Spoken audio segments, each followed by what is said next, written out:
Mitram and Bandhuvam, welcome to South Asia Maps, the education channel. Your presenter, Dr. J. Reddy.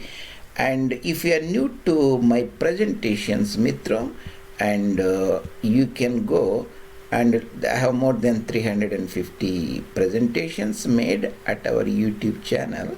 That is South Asia Maps J. Reddy. You can access that and see in various playlists, appropriate playlist of your interest and choice.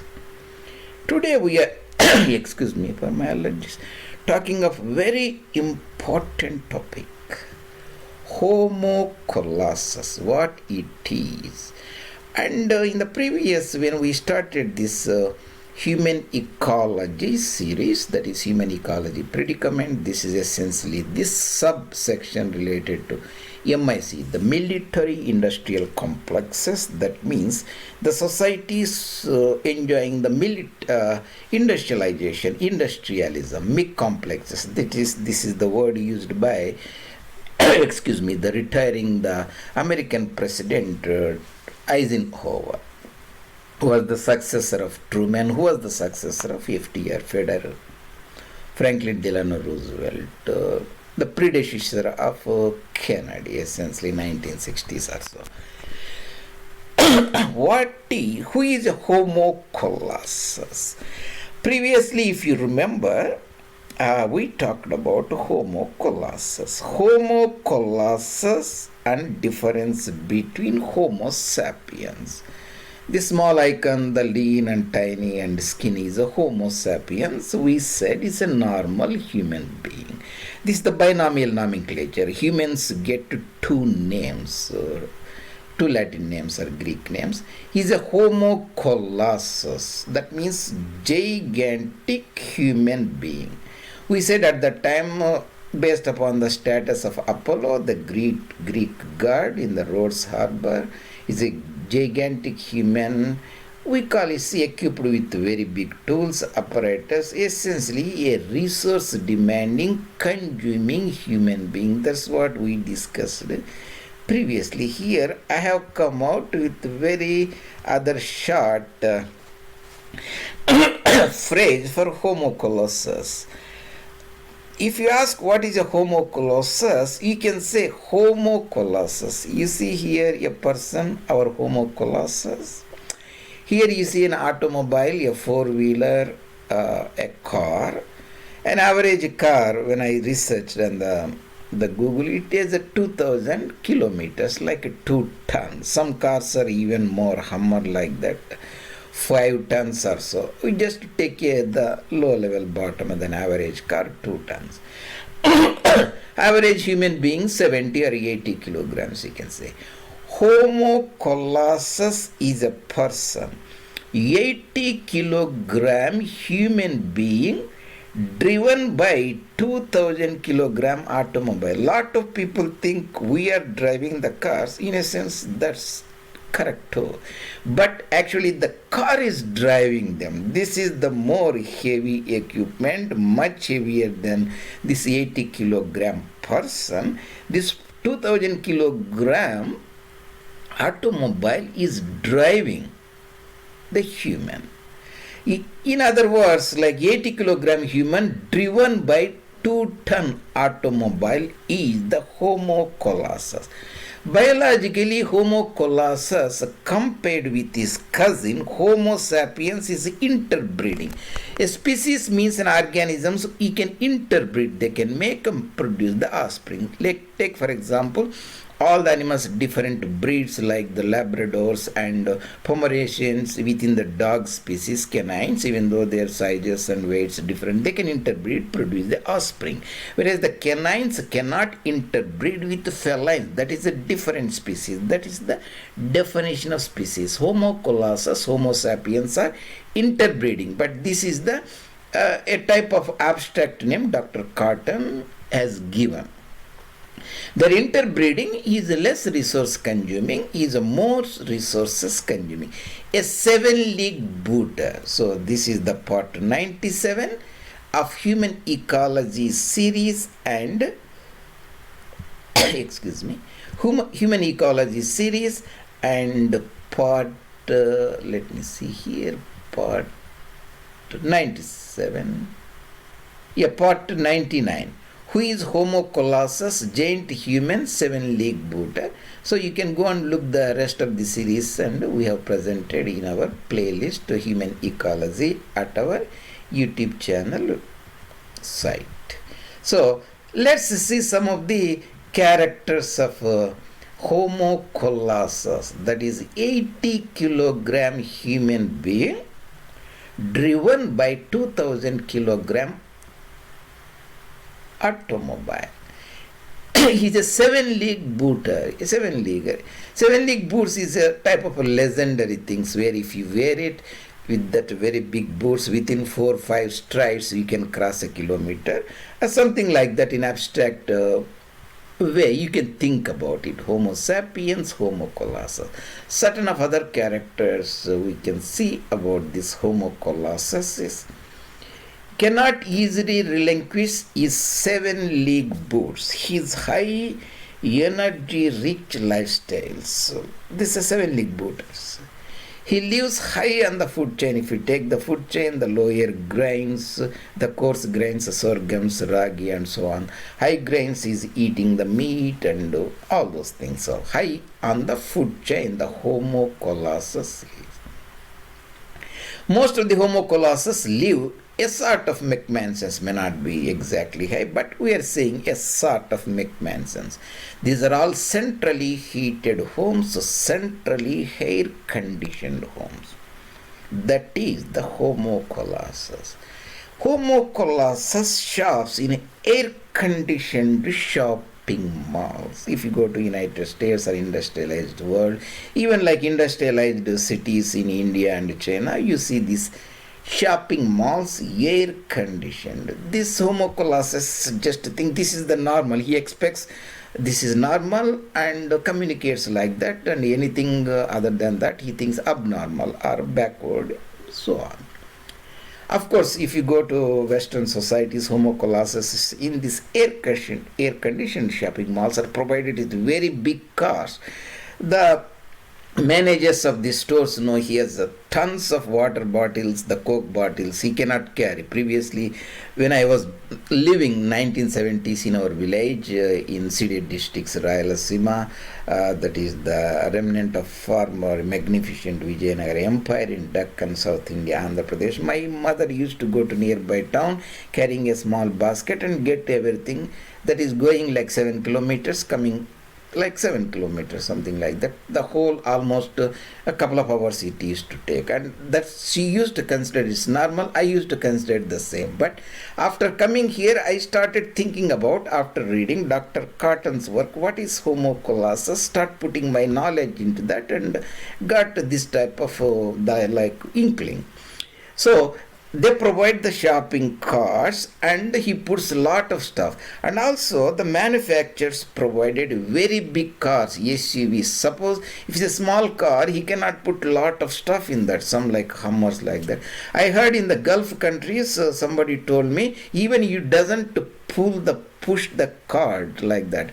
Somehow it is arranged, you walk and just the car goes in front of you in back, something like that. So you can think he lives in a air-conditioned homes, air-conditioned cars. He lives in a swimming pool backyards, very big backyards with swimming pools. The basic concept of Homo colossus is he has the mobility of 100 kilometers per an hour, a car. We are just generalizing. 100 kilometers is something like 60 miles per an hour in average speed of the car in the major highways in the United States. Even people can go 70, 80 or something like that. So just an average. He can cross the hemisphere. Let's say he is living in New York and go to the other hemisphere, like Australia, or living in New York or Los Angeles, goes to Peking. He can cross hemispheres, perhaps from Seattle in the Pacific coast to New Zealand, like Auckland, like that, within 12 hours. That is the Homo colossus. Imagine Christopher Columbus took nearly 2 months to land from Spain, Lisbon, on Bahamas, the outside of United States, close to Florida. He suffers from linguistic anesthesia. That is one of the problem with the Homo Colossus. He thinks too much himself, and technological society uses very fanciful, high-sounding words. He suffers linguistic anesthesia. He calls the habitat destruction like economic development.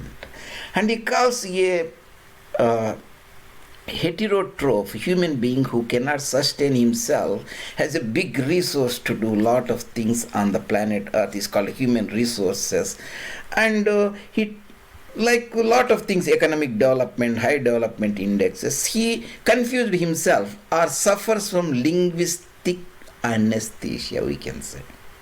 Habitat destruction viewed as a development, economic growth, progress, and printing the money and depleting the resources, that is essentially diachronic competition, stealing the resources, he thinks is a progress, and he believes in the techno fantasies, techno hallucinations. Dr. Cotton calls them cargoism. Cargo means like essentially a very big shipment. In the ship comes, the word comes from certain Polynesian people living close to Fiji and Australia during the World War. Europeans who were fighting Japanese in that time used to land there and bring lot of cargoes, radios, transistors. In order to make friendly to them, they are giving them the free these type of things, and the local Melanesians used to like do some rituals. They thought these things are coming free. So that means essentially now depending upon the technology will solve resource depletion problem, that is cargoism. He believes the planet Earth without limits. Whatever problem he have, he say he has a technology, he has a artificial intelligence, he throws the words like mechanical, so many the new fanciful thing, artificial intelligence, machine learning, all these things he talks about. He believes in essentially techno fantasies, a world without limits. Any problem you have, he believes there is a problem, we solve it. That is essentially Homo Colossus, 80 kilogram, human driven by 2000 kilogram automobile. This is all we saw Dr. Cotton's book, Overshoot and Bottleneck, and initially I added some of my own. During the Lincoln was a president of United States, born in 1809. He passed away, assassinated around about 1865 April, lived around about, we can say, around about 56 years or so. When he was born, at that time Louisiana Purchase was done few years before his birth, during Jefferson era, because he was born 1809. There used to be around 5-6 million people. At the time of his assassination, there were 35 million people. Easy to remember. Lincoln assassinated in 65, add 35, that becomes 100. So 35 million people. Fast forward, the Biden era, the current president around about 2020s, there are 350 million people. At that time, in America was industrializing, they are mostly Homo sapiens. If you go to United States, in the Kentucky-Tennessee border, the former president's house, I saw Lincoln's, it's a very simple.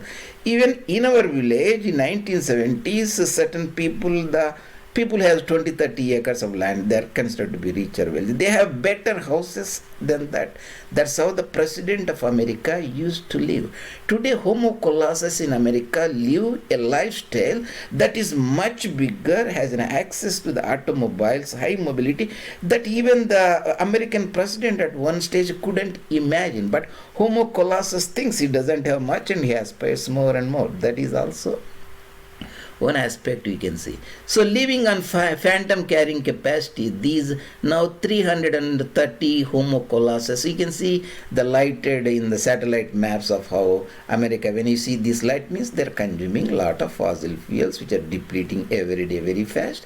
That is living on the carrying capacity, phantom carrying capacity on the fossil fuel. In the twilight age of exuberance, exuberance has gone in America by World War II when FDR, Franklin Delano Roosevelt, the popular president, passed away officially. That afterwards is a twilight of exuberance. Exuberance is 4 to 5 centuries of the prosperity growth after America was colonized by the European colonists after the discoveries and so on. So The problem is, are all the people 8,000 millions are Homo Colossus? No, I won't comment that all, but we have varying degrees of Homo Colossusness is happening. Let's say in America, Australia, developed nations, New Zealand, Canada, there are Homo Colossuses, obviously. And in China, there are a lot of Homo Colossus now. India is also, you see a lot of the vocabulary the people start, especially who migrated, worked in the United States, got back, and their language, everything is exuberant language. That is, ecological exuberance gives a social exuberance that gives the political exuberance we talked about in our series. You can look at it. Nowadays, the people are varying degrees of Homo Colossuses. Let's say every year 80 million people, planet Earth pumps every year 80 million net population. To make the matter think, there are 140 million births, 60 deaths, 80. I put like 14 rows here, each like think of a 10 million, so 140 million, 14 rows, just to half it, then it becomes 7 and 7 here. Say the 7 disappear, that means the death, you get 7.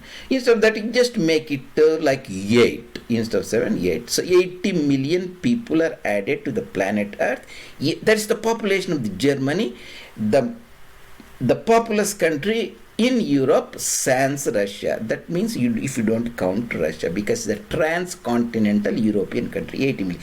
This year you add 80 million, next year you add 80 million, 80 million. Most of them Homo Colossus, born on the hospitals.